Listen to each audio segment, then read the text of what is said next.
Derecho al Día. El programa de la Facultad de Derecho de la Universidad de Buenos Aires. Derecho al Día. Derecho al Día.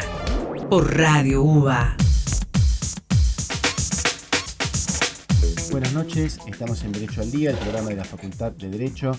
Mi nombre es Juan Seda y como todos los miércoles vamos a tener una entrevista, una charla con profesores de nuestra casa sobre temas que ellos investigan y sobre los que dan clase. Hoy tenemos el gusto de contar con dos profesores de nuestra casa, que son los doctores Osvaldo Gossaini y Adelina Loiano, ambos profesores regulares de grado y de posgrado. ¿Qué tal? ¿Cómo les va? Hola, ¿qué tal? Buenas noches. Bueno, gracias por venir. Gracias por invitar. Bueno, ambos, si bien tienen un punto en particular, un tema en común, tienen varios temas en común, pero en cuanto a lo disciplinario vamos a hablar de un tema en común, que es la perspectiva procesal constitucional. Quisiera pero los dos dan materias distintas en la facultad. ¿Es así? Exactamente. ¿Qué materia da, Adelina? Yo doy Derecho Constitucional y Derechos Humanos. Esas son mis disciplinas. Y yo siempre estuve en el Derecho Procesal, ya llevo más de 20 años de titular de cátedra. Qué bárbaro. Bueno, tan jóvenes y ya con una carrera de ¿cuántas décadas dando clase en la facultad? Yo ya hace como 30 que estoy dando clase en la facultad. Si contamos desde que uno empieza como ayudante, sí, ¿no? Y la carrera docente empieza cuando Exactamente, uno inicia. sí. Bueno, yo al revés, porque yo llegué desde La Plata cuando nos casamos.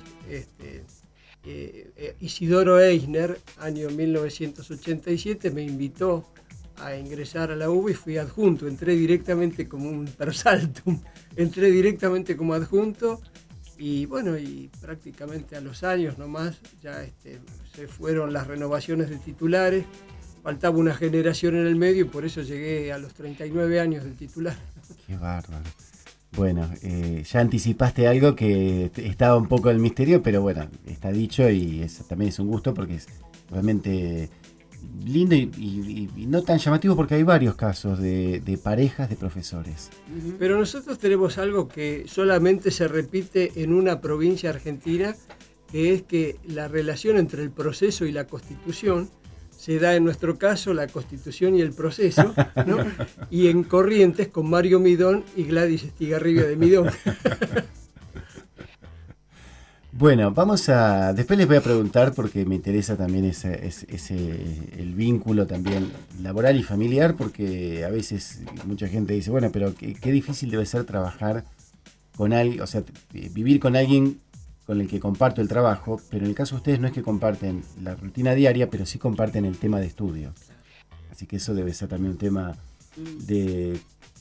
sobre el cual me gustaría en algún momento consultarlos. Pero me gustaría empezar por la presentación de una obra reciente del doctor Osvaldo Gossaini sobre Derecho Constitucional Procesal Constitucional. ¿Por qué no nos contás, Osvaldo, de qué trata esa obra? Es el Tratado de Derecho Procesal Constitucional Latinoamericano, una obra de 4 tomos, bastante densa en el sentido de que son 750 páginas por tomo, y que se ha publicado aquí a través de la editorial La Ley casi con una contingencia, porque el libro, el tomo 1 y el 2 fueron publicados en México. Y a raíz de problemas de importación de libros, el libro nunca pudo entrar a la Argentina y entonces pedí autorización a la editorial Porrúa de México para editarlo aquí. Cuando hago el proceso de revisión, me encontré que eran muchas las revisiones y los 2 tomos se convirtieron en 4 y las 1000 páginas de allí se convirtieron en 4000 y pico. Entonces hice toda una obra nueva donde tratamos de demostrar la importancia que tiene el derecho procesal constitucional en la actualidad, mucho más en países como el nuestro, que tiene control difuso de la constitucionalidad y uno brega por tratar de que haya efectivo control de constitucionalidad, y el impacto notorio que hay en Latinoamérica con los tribunales constitucionales. Eso se refleja notoriamente, por ejemplo, yo dirijo una maestría en Derecho Procesal Constitucional, donde el 98% son alumnos extranjeros.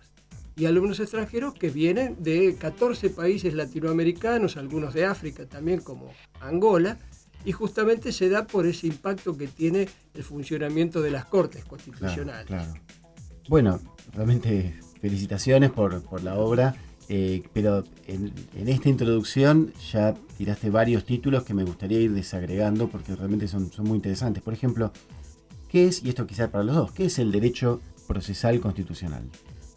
Bueno, es justamente eso, cómo funciona las garantías constitucionales de la Constitución y cómo funciona dentro del derecho procesal el proceso cuando no se tiene que ver como un fenómeno de lucha entre partes, sino de un análisis de leyes, de constitución, de cumplimiento, de eficacia, de legalidad, donde no se necesita ver un conflicto entre partes, sino una función judicial concreta. Por eso es que es tan importante la función de los jueces.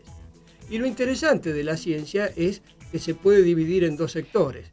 La parte que se estudia de garantías de la Constitución, donde Adelina ha desarrollado mucho más que yo, y también el impacto que tiene el funcionamiento del derecho procesal transnacional, que forma parte del procesal constitucional, que es el Sistema Interamericano de Protección de Derechos Humanos. Y nosotros, y así en la obra, hemos desarrollado lo que sería una teoría del debido proceso. ¿Cuál es lo más importante, como para un afán de síntesis? Es que es un lenguaje transversal. No se necesita estudiar esta disciplina con leyes de cada país, porque uno puede hablar de debido proceso, de independencia e imparcialidad, de control de la Constitución, claro, en cualquier lugar del mundo, claro, y estaríamos hablando de lo mismo. Hacia a la cultura jurídica. Adelina, ¿cuál sería, digamos, cuál es la diferencia entre, o los aspectos particulares entre el derecho constitucional y el derecho procesal constitucional? Yo te diría, Juan, que más que las diferencias, habría que ver por qué se conecta esto. Porque históricamente el derecho constitucional ha sido el estudio de la Constitución, lo grande, la norma suprema. Y el procesal era como la cenicienta, es decir, lo formal, cómo es el proceso. Y la unión de las dos cosas significa que todo lo que dice la Constitución, muy bonito, muy poético, es solamente teoría si vos no tenés un proceso, digamos, jueces independientes, jueces imparciales, jueces, alguien que escuche, que los juicios sean rápidos, que se respete el plazo razonable. La conexión es lo que importa, no cómo dividirlo. Por eso te diría, si no al revés, cómo conectarlo. La verdad es que el derecho procesal constitucional casi te diría que es más importante que el derecho, que la Constitución y el proceso por distintos lados. Claro. Para la gente común, para la gente que nos escucha, el tema es ese. Claro. La Constitución es una poesía muy linda, pero si vos no tenés manera de plantearlo frente a un juez y decir, tengo tal derecho, quiero reclamarlo, ¿cómo lo hago? Es nada más que letra, ¿no es cierto? Osvaldo, habías planteado también en unos títulos de tu introducción esta tensión, o no sé si tensión o acercamiento entre el tradicional sistema, por lo menos en la Argentina, ¿no?, de control de constitucionalidad difuso y la existencia, sobre todo a nivel provincial, de tribunales constitucionales. ¿Es así? Es una buena pregunta, porque justamente una de las cosas que se plantean en nuestro país, que solamente se replican en México, es la cantidad. Cuando uno habla de control de constitucionalidad, se pone a pensar, nuestro país tiene 24 constituciones. Entonces uno empieza a pensar, pero la Constitución de Salta es distinta a la de Río Negro, y cómo operan con la Constitución Nacional. Entonces esa diversidad obliga de alguna manera a que haya uniformidad para que no haya inseguridad jurídica. ¿Qué quiero decir? Que si yo interpreto el derecho de reunión de una manera en Salta y otra en Río Negro, tengo el riesgo de justamente desequilibrios que llevan a desigualdades. Ese punto, entonces, necesitamos que sea la Corte la que trabaje como una suerte de tribunal constitucional con carácter de uniformar la jurisprudencia. Y ahí es donde tenemos el problema los argentinos. Porque hoy lamentablemente nuestra Corte, prestigiosa y todo, trabaja contando renglones en un recurso sin mirar la trascendencia del caso. Entonces el control de constitucionalidad ha quedado despojado de toda su importancia cuando la Corte se preocupa más por las cuestiones formales, que tenga 26 páginas, 26 renglones, 40 páginas. Esto no me parece muy apropiado. Por eso es que cuando el año pasado llegó la discusión y que tanto se planteó en nuestra facultad con el tema de las creaciones de las Cortes Nacionales de Casación, más allá del contexto en que se da, yo lo veía apropiado, porque es una forma de decirle a la Corte, bueno, mire, le sacamos el tema de la arbitrariedad para que lo traten ante Corte, pero ustedes ocúpense del control de constitucionalidad, porque de otro modo estamos huérfanos de un efectivo control de defensa de la Constitución. Claro. Bueno, estamos hablando con Adelina Loiano y con Osvaldo Gossaini. Vamos a hacer la primera pausa del programa del día de hoy y continuamos en un instante con Derecho al Día.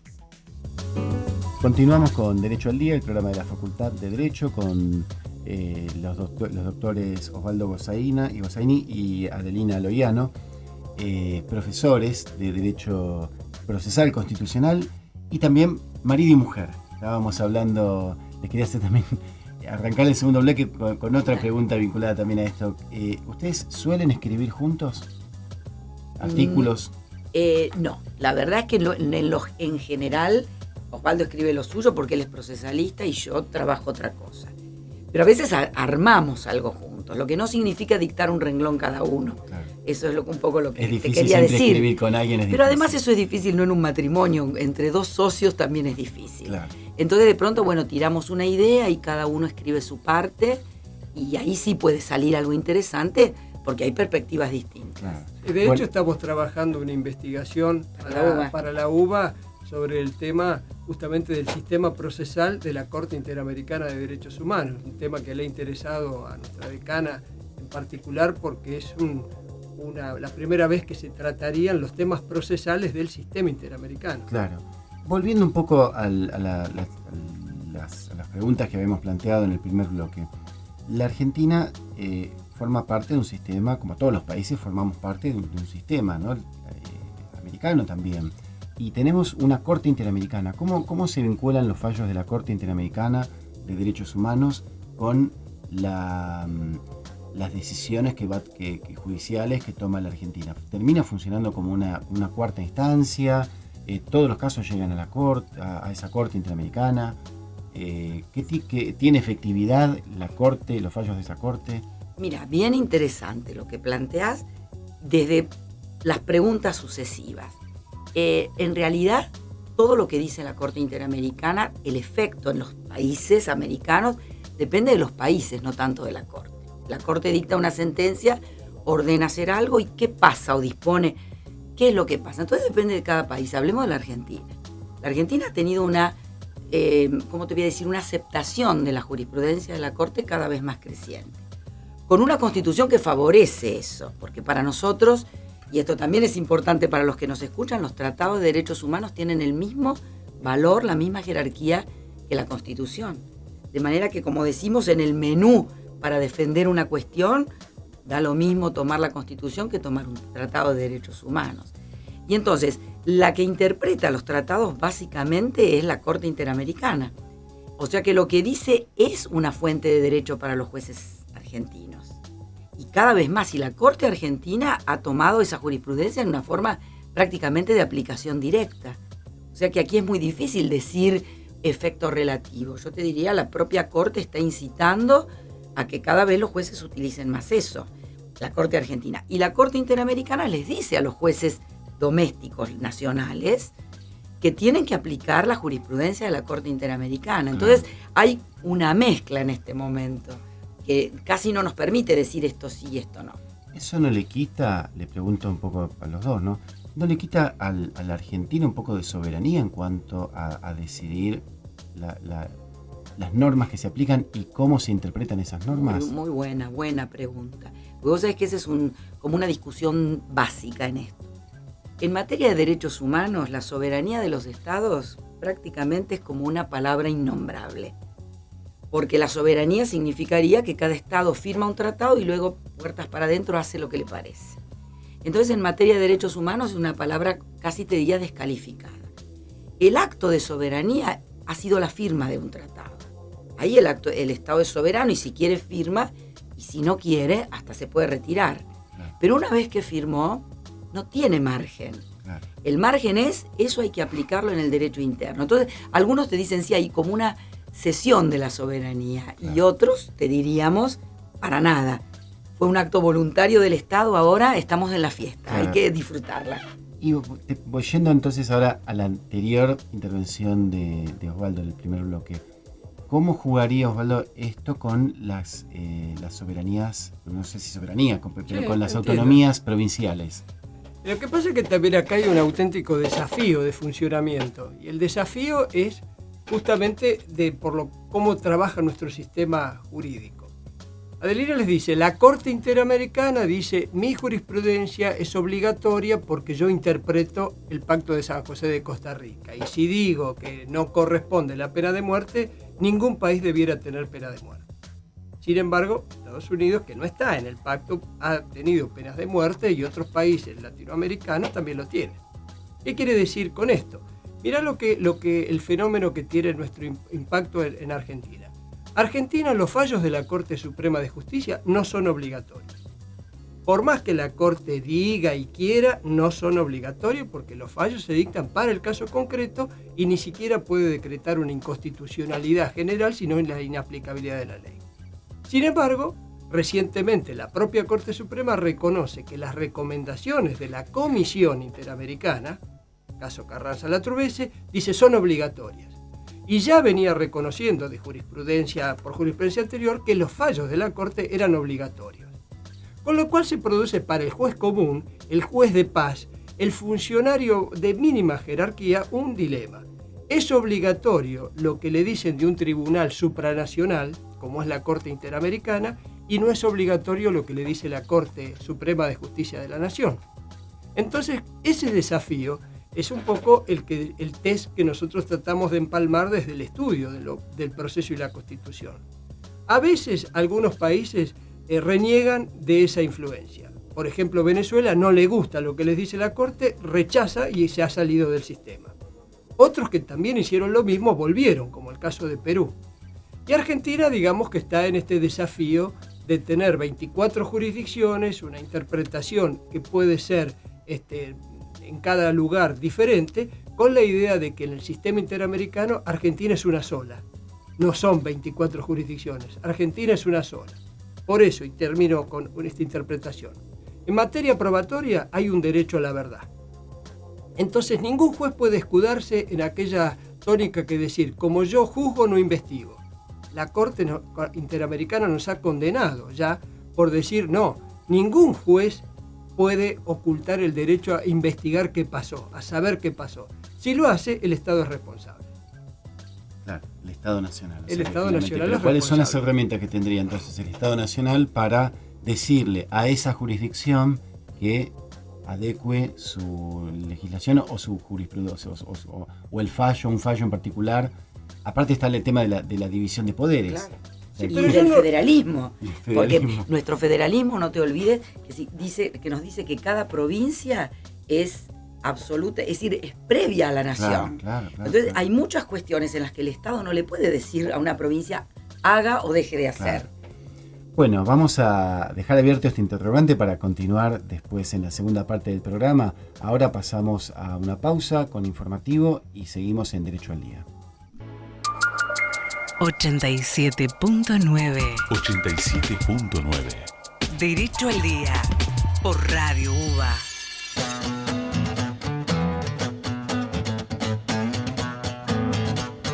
Iniciamos la segunda parte de nuestro programa del día de hoy, Derecho al Día, el programa de la Facultad de Derecho, con los doctores Osvaldo Gossaini y la doctora Adelina Loviano. Bueno, ya vimos las distintas complejidades que tiene la Constitución no la Constitución, sino la aplicación de la Constitución y su interacción con normas, con las normas inferiores. Pero en particular, un tema que quisiera que profundicemos, que ya han planteado ambos, es este vínculo entre el poder federal y los poderes locales. Las provincias son anteriores a la nación y hay facultades que han delegado y otras que no han delegado. ¿Cómo juega eso cuando viene algún tipo de interpretación, una interpretación que, ya como vimos, por ejemplo, la Corte Interamericana interviene sobre alguna de las facultades no delegadas por unas provincias? O sea, va más allá de lo que puede ir la Corte Federal. ¿Puede pasar eso? Sí, pasa y permanentemente. Hoy justamente en la facultad le planteaba un caso que es hipotético, pero que sucede permanentemente en cualquier jurisdicción de tipo penal. Entonces yo le preguntaba a los alumnos, si yo tengo, ahora que se discute el Código Penal, el Código Procesal Penal, ¿para qué tengo un código? ¿Para aplicar penas o para crear garantías? Entonces les daba el ejemplo. Usted encuentra un violador, lo toma, lo lleva en infraganti delito, lo llevan preso, lo detienen, pero por la morosidad judicial en 2 años no le dan las causas de la acusación y no tiene proceso. En consecuencia, siguiendo la interpretación de la Corte Interamericana de Derechos Humanos, hay que dejarlo en libertad. ¿Lo deja en libertad o lo mantiene preso? Si lo mantiene preso, le va a venir todas las asociaciones de derechos humanos que le están diciendo está violando el derecho a la presunción de inocencia, el derecho a la libertad, el derecho que está esgrimido como una de las pautas fundamentales en el sistema interamericano. Si lo deja en libertad, a la media hora va a estar violando nuevamente porque es un enfermo, no es un delincuente. ¿Y cuál es el inconveniente de este? Va a tener el otro sector de la sociedad reclamando prevaricato en el juez de ejecución penal con la denuncia ante el Consejo de la Magistratura. Verdadero dilema porque se plantean 2 corrientes acá sobre las maneras de interpretar el derecho y que yo hoy enunciaba en la facultad lo bueno de poder tener en nuestra facultad esas 2 corrientes muy bien explicadas, ¿no?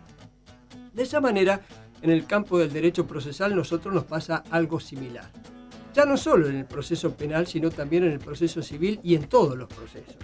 Fíjense hoy, por ejemplo, lo que viene de aquellos que creen que el proceso es solo de las partes y como cual el juez solo debe resolver, frente a la corriente que comenzó en el siglo XX, donde el juez es el protagonista principal, no puede quedar influenciado por lo que las partes le digan y él debe esclarecer la verdad. En uno es un juez activo, en el otro es un juez inactivo. Muy bien, ¿cómo hago yo para resolver este dilema? Y tomo la posición que quiera, porque los códigos me permiten hacer las 2 cosas.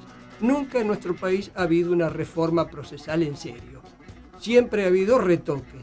Y como todos los retoques está pasando esto, que hoy por hoy la única que nos está dando una orientación sobre lo que es intangible, lo que no se puede tocar, es el derecho procesal constitucional que está llevando un poco estas garantías, señores, no son intocables. No es lo mismo un juez independiente e imparcial que aquel que me dice yo no soy independiente porque soy amigo del poder, pero soy imparcial.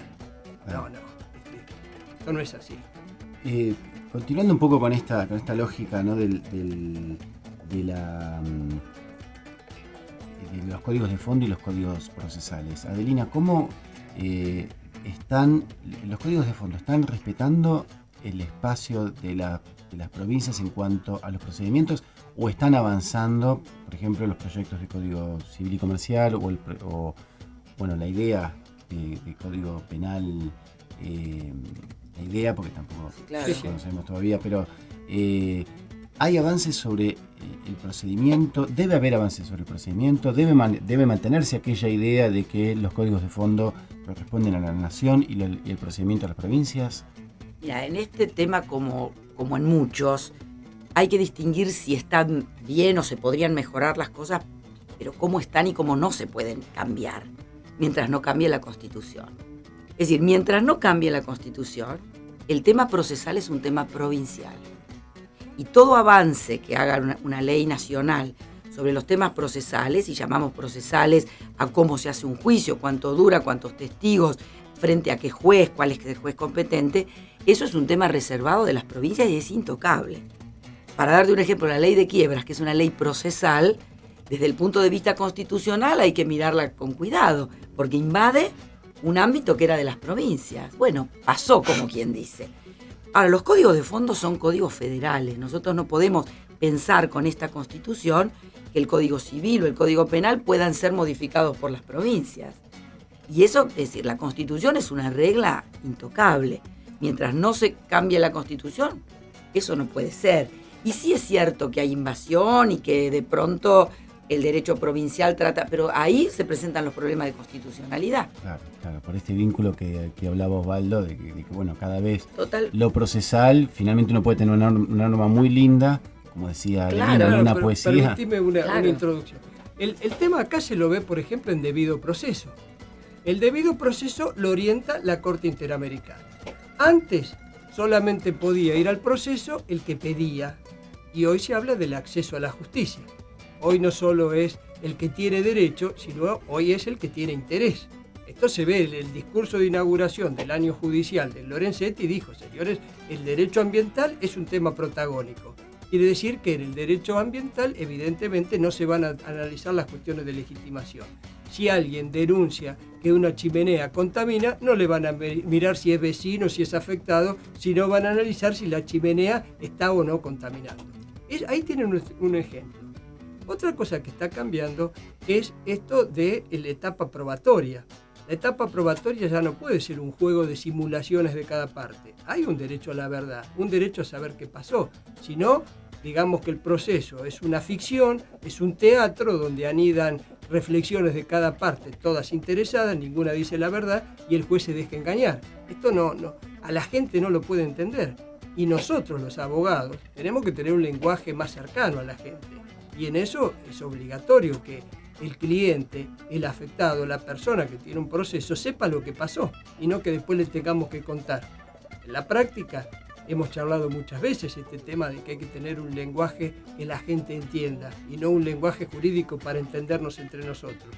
Claro, esta cuestión también de la legitimidad, no solamente de la ley, sino de la función de los abogados y de los jueces y del poder, podríamos decir, en la medida que sea algo que tenga sentido y pueda ser explicable a la sociedad. Pero le quiero preguntar a Adelina para ir cerrando este tercer bloque. La ampliación de la Constitución, o sea, tener una Constitución que se amplía a cada momento, ¿también no dificulta el conocerla? Por ejemplo, es imposible conocer de memoria la Constitución con la incorporación de los tratados y con la incorporación permanente de nuevas normas. Eso no ha provocado una flexibilidad que puede ser positiva posiblemente, pero y aparte con la interpretación que va variando, con interpretaciones también de la Corte Interamericana, no puede generar en algún momento una idea de incertidumbre frente a qué dice la Constitución. Mira, la Constitución no es tan compleja ni tan difícil porque es corta nuestra Constitución. Hay constituciones de 500 artículos. La nuestra es sencilla y tiene una riqueza enorme en que permite una amplia interpretación. Yo te diría que la apertura de la que hablábamos hace un minuto se da a través de la interpretación. Lo que es la interpretación dinámica de la Constitución, una interpretación abierta que permite adaptar una Constitución que se escribió en 1853 a la actualidad. Entonces no es algo tan complejo y además hay problemas de incompatibilidad serios entre los tratados y la Constitución. Entonces me parece que hay una regla del derecho internacional que dice que los tratados deben interpretarse de buena fe y con el sentido corriente de las palabras. Y a mí me encanta eso porque creo que en la Constitución es perfectamente aplicable. El sentido corriente de las palabras. Si hablamos de libertad de expresión, podríamos hablar 10 horas. Pero lo cierto es que los dos vamos a entender clarito cuando hay y cuando no hay libertad de expresión. Entonces, no es tan complejo. Lo que se llama la interpretación dinámica es lo que te permite modernizar la Constitución sin tocarla todos los días. Y no me estoy metiendo en el tema de reformar o no reformar la Constitución. La Constitución sigue siendo casi la misma. Y en el año 94 tiene una refrescada, que es el tema de los derechos humanos, porque los tratados internacionales son más nuevos, hablan de cosas que antes no se hablaba. Por ejemplo, la discriminación. Claro. Fíjate, nuestra Constitución no hablaba de discriminación. Y no es lo mismo que la desigualdad. Es otra cosa. Entonces, los tratados refrescaron y permitieron una apertura interpretativa. No pasa por acordarse de memoria la Constitución. No hay que tomarlo como algo disruptivo ni problemático. Pero para nada. Para nada. De hecho, nuestra Constitución se ha adaptado perfectamente a los cambios a través de una interpretación abierta, dinámica, lo que se llama una interpretación expansiva. La Corte Interamericana usa mucho ese término, ¿no? La interpretación expansiva o una interpretación viva. Dice, la Corte Interamericana dice, los tratados son instrumentos vivos. Y yo te diría, apliquemos a la Constitución, es un instrumento vivo, ¿no? Bueno, extraordinaria explicación. Pero bueno, nos queda un bloque más. Estamos con Osvaldo Gossaini y con Adelina Loiano. Vamos a hacer la última pausa del día de hoy y continuamos en el último bloque de Derecho al Día. Derecho al Día. El programa de la Facultad de Derecho de la Universidad de Buenos Aires. Radio UBA 87.9. Ingresamos al último bloque de Derecho al Día, el programa de la Facultad de Derecho, con la muy grata visita de los profesores Adelina Loiano y Osvaldo Gossaini. Antes de, preguntarles, tengo varias preguntas en estos pocos minutos que nos quedan, pero para un poco cerrar esta cuestión de la dificultad de armonizar, que tampoco hay que tomarlo como gran dificultad, pero el trabajo de armonizar y de tener una mirada expansiva de los tratados internacionales de derechos humanos, de la Constitución y también de las constituciones locales. ¿Cómo encaja esto, cómo se articula con un sistema jurídico tan disperso y tan difuso, donde los jueces a veces están necesitados de fallar sobre, de pronunciarse sobre distintas ramas del derecho, que uno, también el juez debe conocer de todo, pero la verdad es que uno tiene especialidades.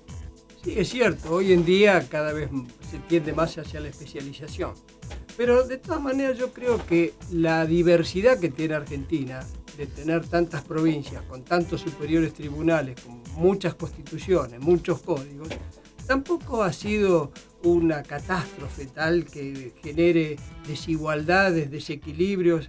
Es más, yo creo que el control difuso sigue siendo el mejor mecanismo y el más democrático. Porque hasta me parecería que en un contexto como el actual, poner un tribunal constitucional con los más altos juristas de prestigio es riesgoso. Claro. Es riesgoso. Una cosa es darle el control de constitucionalidad a miles de jueces y que haya una última palabra de cierre para poder uniformar la jurisprudencia, y otra es dejar que 5, 7, 9 den la palabra sola, porque es mucho más fácil de controlar a 9 que controlar a miles. Claro. Adelina, y Osvaldo también, no sé si tendrás opinión formada. ¿Qué pasa con una corte que queda con 6 integrantes, un número par? Esto se ha debatido bastante, ¿no? La posibilidad de un empate Y en realidad ningún tribunal colegiado puede quedar en un número par. Es decir, algo hay que resolver aquí. Porque lo cierto es que o se nombra otro, es decir, hay una ley en el medio, el otro día lo charlábamos, sí. Parecería que había una intención política de reducir una corte que alguna vez tuvimos mucho más grande. Era la corte de 5. Por eso, claro. Es decir, de hecho, llevaría 5. Pero por eso me parece que lo de 6 es algo transitorio, que en realidad no es la idea, esto no puede quedar así. Claro. Hay alguno ahí que la versión es que por acordada dicen que en caso de desempate se convocaría a un conjuez para que dirima, lo cual es notoriamente inconstitucional, porque una acordada no tiene un valor normativo, y el otro problema sería que cómo un externo va a dirimir. Igualmente, me parece que es un tema a estudiarlo, porque esto es una situación que se dio ahora, pero es una corte de transición en esto. La idea no es que queden 6, y me parece que tal vez no sea tanto, porque Zaffaroni anunció que a fin de año se iba, claro. De manera que puede haber cambios, digamos. Claro. Y Adelina, antes de hacer las últimas palabras, pero quisiera que nos digas algo, y Osvaldo también, de qué implica, qué significa la pérdida de la doctora Argibay. Bueno, acá me da la sensación, de hecho ayer hicimos una declaración en el Consejo Directivo de la Facultad de Derecho, propuesta por los estudiantes, en homenaje a la doctora Argibay, que voy a hablar en lo personal, me parece que fue una figura trascendente en esta corte, una mujer muy valiente, defendiendo temas que todavía no están definitivamente debatidos en el derecho argentino, y ella con toda valentía los defendió, sobre todo los derechos de las mujeres, y trabajó mucho sobre eso, y me parece que además es un ejemplo de independencia judicial, casi te diría de libro, porque una mujer comprometida con temas muy delicados, por ejemplo de derechos humanos, votó con una absoluta independencia cuando parecía que tenía que decir a todo que sí, dijo esto no. Entonces la verdad es que es un ejemplo para las mujeres, pero también es un ejemplo para la justicia, más allá del tema de género. La verdad es que hace una pérdida muy importante para la Corte. Bueno, pero creo que deja esa enseñanza de lo que es un juez probo, lo que es un juez independiente. Es decir, una figura inatacable desde ningún lado. No podemos dejar de homenajearla, ¿no? Sin duda. Este programa. Osvaldo, no puedo tampoco dejar de preguntarte, vos tenés una responsabilidad académica en el departamento. Sí, soy director del departamento de procesal. Cuando uno de los latiguillos, yo ya no sé si si es una opinión tan consolidada o es algo que se va repitiendo, pero se dice que a la facultad le falta, a la formación de derecho le falta práctica. ¿Es así? ¿Se puede hacer más práctica? ¿Hay que poner la práctica antes? Yo sé que es un tema complicado, no es para contestar en 2 minutos, pero ¿tenés algo pensado en esto? Generalmente hay gente que piensa, y el común también lo repite, que lo procesal significa hacer práctica. Y yo digo que fue una inteligente decisión separar el procesal del departamento de procesal de la práctica. Porque la práctica es eso, es enseñar sin la obligación de enseñar el porqué. El porqué, eso nos corresponde a nosotros. El cómo se hace es lo que corresponde a la práctica. Creo que la facultad tiene una deuda pendiente con elaborar bien el sistema de la práctica en la enseñanza y en el último tramo, como se les da a los alumnos. Tenemos una hija abogada nueva, 1 año, y nos decía que ella está aprendiendo ahora lo que pensaba que iba a recibir de la práctica. Pero no debemos echar todas críticas porque la facultad trabaja y lo hace de manera permanente e inclusive en cada departamento, en cada cátedra y en cada profesor se ha tomado por costumbre esto de enseñar con casos o también enseñar con la práctica cotidiana. De hecho, los CPO que dirigimos en mi departamento tienen una visión práctica permanente que se integra muy bien con la práctica. Creo que hay un libro muy interesante que escrito hace muchos años ya por Quiroga Lavie que se llama El Derecho Procesal Organizacional. Es un tema de organización y creo que con eso se podría resolver un problema que hoy tampoco es grave. Bueno, yo quiero agradecerles por la presencia a ambos, agradecerles por venir juntos. Realmente el hecho de ser un matrimonio no le quita valor a cada uno de ustedes con su carrera brillante. Pero también me parece lindo mostrar que, bueno, en la facultad también hay afectos y también surgen parejas. 30 años de matrimonio ya. Ajá, Sí, así es. Bueno, muchas gracias por haber venido. ¿Cómo se sintieron? Muy cómodos, hermoso. A coro. En casa. Ahí hubo, sí, en casa. Muy lindo y además, gracias porque, bueno, primero porque es la radio de nuestra queridísima universidad, ¿no? De manera que es una forma más de participar. Muchas gracias. Y yo diría, yo no me siento como en casa porque en casa lavo los platos, levanto la mesa. Bueno, no sé. Mirá Vamos cómo a te discutir mira, un poco Adelina. aquí, ¿eh? Vamos a discutir. Bueno, muchas gracias a nuestros invitados, Adelina Loiano y Osvaldo Gossaini, y a los oyentes saludarlos y esperarlos la semana próxima en Derecho al Día, el programa de la Facultad de Derecho. Derecho al Día. 87.9. Derecho al Día, la Facultad de Derecho de la Universidad de Buenos Aires en Radio UBA. Radio UBA 87.9, la radio de la Universidad de Buenos Aires.